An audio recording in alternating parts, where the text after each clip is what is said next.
In this period before the start of the 2025 season, Red Bull seems to be the professor of Formula One.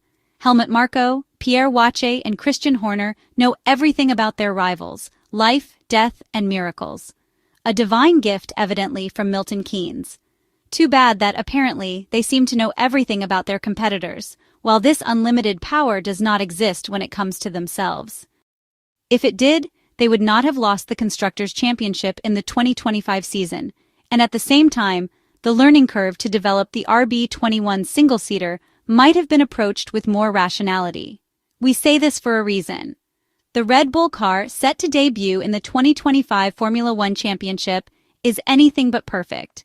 On the contrary, it carries a few too many flaws.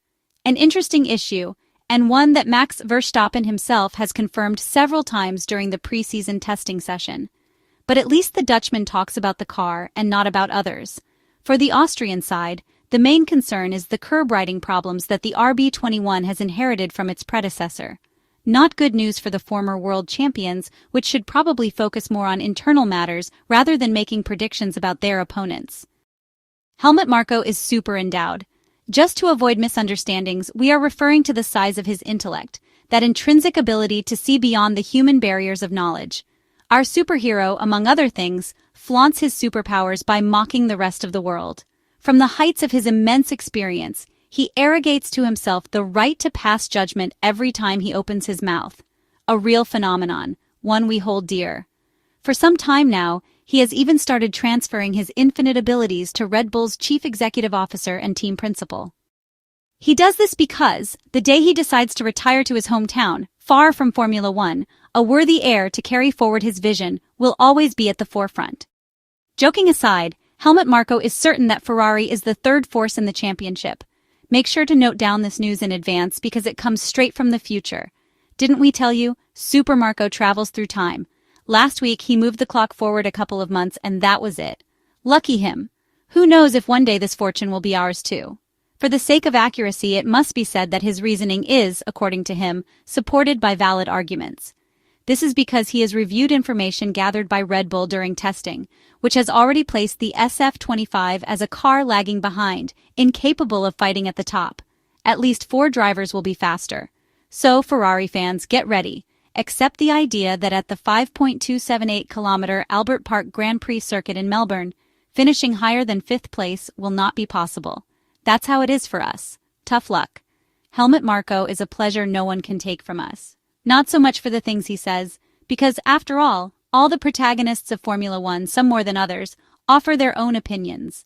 In his case, however, in addition to always being incredibly on point, at the top of his game, as Flavio Briatore would say, what stands out is the extreme authority with which he points the finger, judges, and then gloats once his superpowers have been used.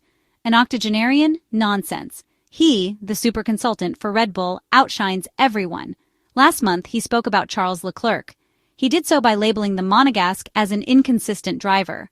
Too bad his analysis forgot to go through the points accumulated in the 2024 Formula One Championship, where Charles Leclerc, data in hand, collected more points than anyone in the second half of the season.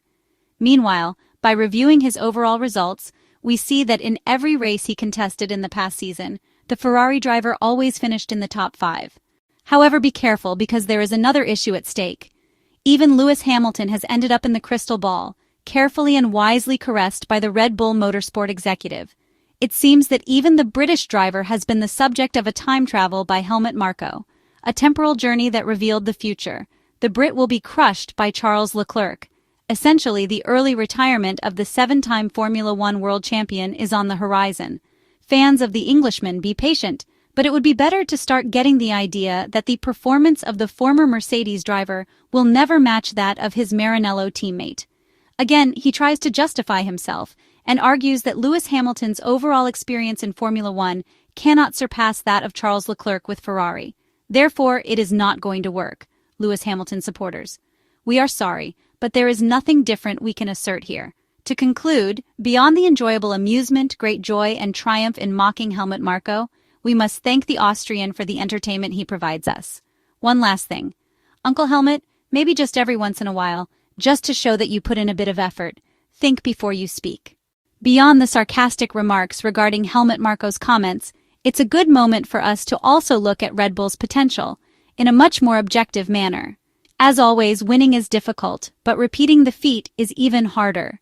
Max Verstappen will try, even though the car at his disposal no longer seems to be at the top level compared to the competition.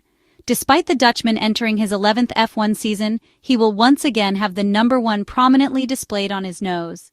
Repeating his success in 2025 will be a tough challenge. That's true.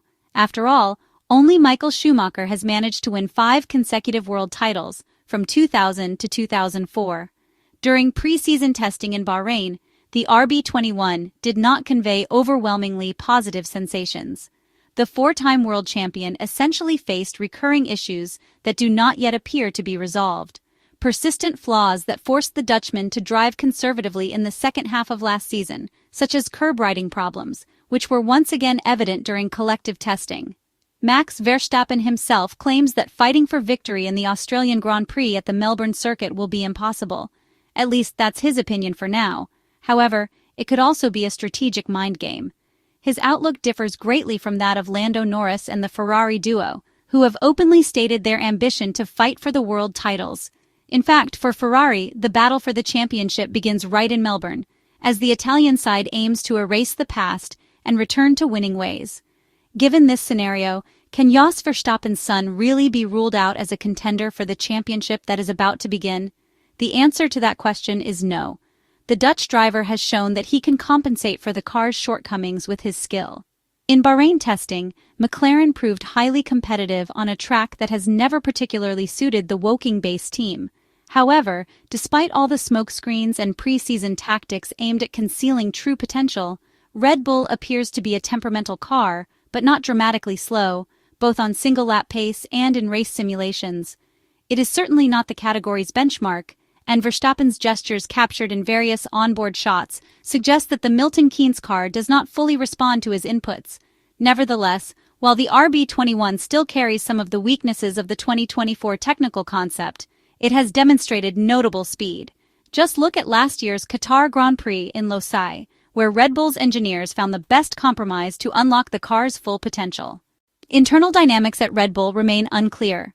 According to the Austrian team's own management, Liam Lawson must perform better than Sergio Perez, but he must never put his personal ambitions above those of the team, which in turn align with those of the reigning world champion. In short, there is no doubt about who is the lead driver and who plays the supporting role. The situation is entirely different at McLaren and Ferrari. The historic British team gave Lando Norris and Oscar Piastri equal opportunities until the final stages of last season, what turned out to be a strategic mistake that hurt the British driver's chances in the title fight. Oscar Piastri is unlikely to accept a number 2 role, at least as long as he has a shot at the Drivers' Championship. Inevitably, the early part of the season will see the drivers competing freely, without predefined hierarchies. The same applies at Ferrari. The arrival of Lewis Hamilton has generated massive enthusiasm within the Maranello squad. While it is true that Charles Leclerc knows the team inside out, it is equally likely that great effort will be made to help the 7-time world champion secure what would be an 8th title, this time at the wheel of the SF25. As for Mercedes, much will depend on the quality of the car and the development of Kimi Antonelli. Toto Wolff's plan is for the young Italian to become for Mercedes what Max Verstappen was for Red Bull. Russell will certainly start the season as team leader and must capitalize on that status, particularly in the opening phase, when he will need to shoulder the team's responsibilities.